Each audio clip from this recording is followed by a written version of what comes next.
I'd like to say that we should be all walking around screaming, rapists, don't rape, murderers, don't murder. It's wrong, right? And instead, we're scrutinizing individuals with be careful at the bar, don't go to the party, don't walk alone, watch out what you're wearing, don't show your sex, don't be provocative, right? Like, those are the messages that we send to women more often than men, but anybody that's a victim or survivor.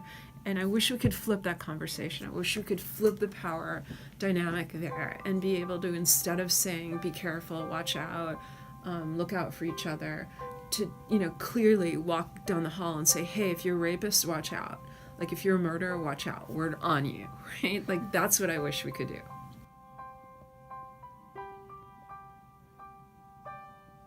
Survivors often feel like they have no one to talk to because they won't be believed or they won't be trusted, and that their feelings won't be validated. And so that can often lead to isolation and this kind of just feeling of emptiness that leads to, more mental health issues, and then more obstacles along the way if they don't acknowledge that. So it's really about believing survivors. I think the only way someone would be ridiculed for coming forward about their sexual assault is if somebody was victim blaming them. And that's, we as a club, to go back to the club, like, we really, really want to talk about victim blaming and why it's so counterproductive to the movement in itself, because not only is it going to make reports less frequent, but it's going to make people who are listening to those conversations not feel welcomed, not feel like their voices matter. And that's what we kind of want to call attention to.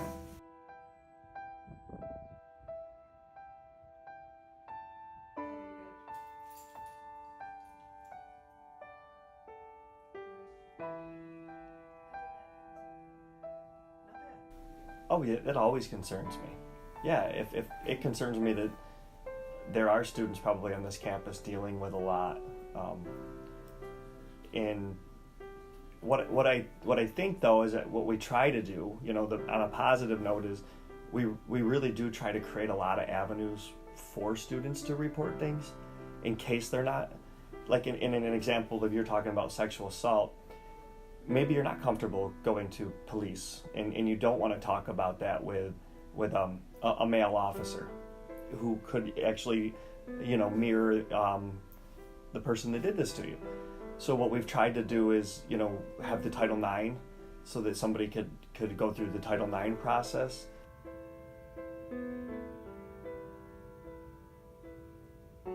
First of all, before the Title IX policy says that if you come to me and tell me that you're getting sexually harassed, I, by obligation, must report that. I can't keep quiet about it. I can't just, counsel you and talk with you about it. I have an obligation as a faculty member here that if anybody comes to me, I must report that to the Title IX. That complicates things, because prior to that, there was a student that would sit right here in tears and tell me that, her partner's beating her up. So, disclosure, I want to say disclosure was really different at the moment before Title IX, and Title IX has now said, if you come to me, I must report. And I think that for students that are experiencing that there are issues about deciding to come and talk to their professor confidentially in ways that say that they can't just use me as a sounding board, right? And that has, positive and negative consequences to it, right? The negative consequences are exactly what you've just said. I do know and am aware that there are students that are compromised in their circumstances and are not necessarily talking to me about that because they're afraid. And the fear about reporting is, complicated, right? We don't fully have a lot of conversations about this, but it's probably something we should talk more about. It's challenging if you're in an abusive relationship to leave that relationship. It's like being stuck, on a sticky floor and trying to get yourself unstuck, because it could be the roof over your head, the money that you're feeding your kids with, your health insurance, the security that you know. And so to disclose that that person might be abusing you might put in jeopardy all of the securities that you have in your life that you need to hold on to. So it's very, very difficult to decide to leave an abusive relationship and then be vulnerable to all of the things that are potentially covered under that abuse. If you look at the Code of Student Conduct, the definitions are sexual harassment, non-consensual sexual contact, non-consensual sexual intercourse, sexual exploitation, dating violence, domestic violence, and stalking. We see as much non-consensual sexual intercourse as we do dating violence.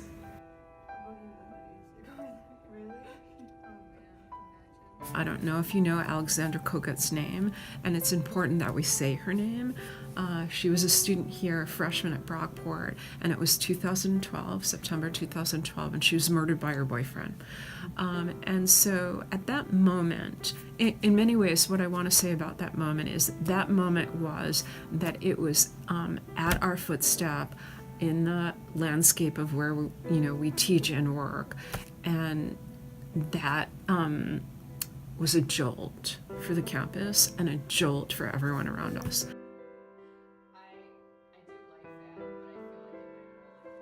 If we conduct an investigation, I meet with that person, I let them know what their rights are, what resources are available, what our process is. I let both students know that they have a right to have an advisor present during every meeting. And, let them know that it's not my job to be an advocate. I'm not an advocate for either party, but it's my job, again, to make sure that the whole process is a fair one for both students.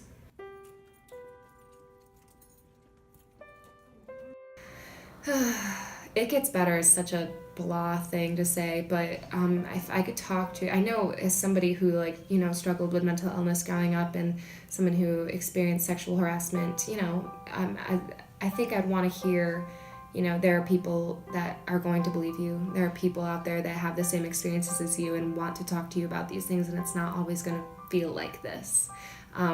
So yeah, just that you're going to find your niche one day, and you're going to be believed, and there's going to be people that want to help you. It's just when you're so young, it's hard because your mind is just, you're automatically going to think that you're overreacting when something like this happens. But it's really important to just process. And yeah, that's another thing. Just question everything. If you don't think it was okay, it probably wasn't okay. You're probably not overreacting. And so that's probably what I would say to myself at that age.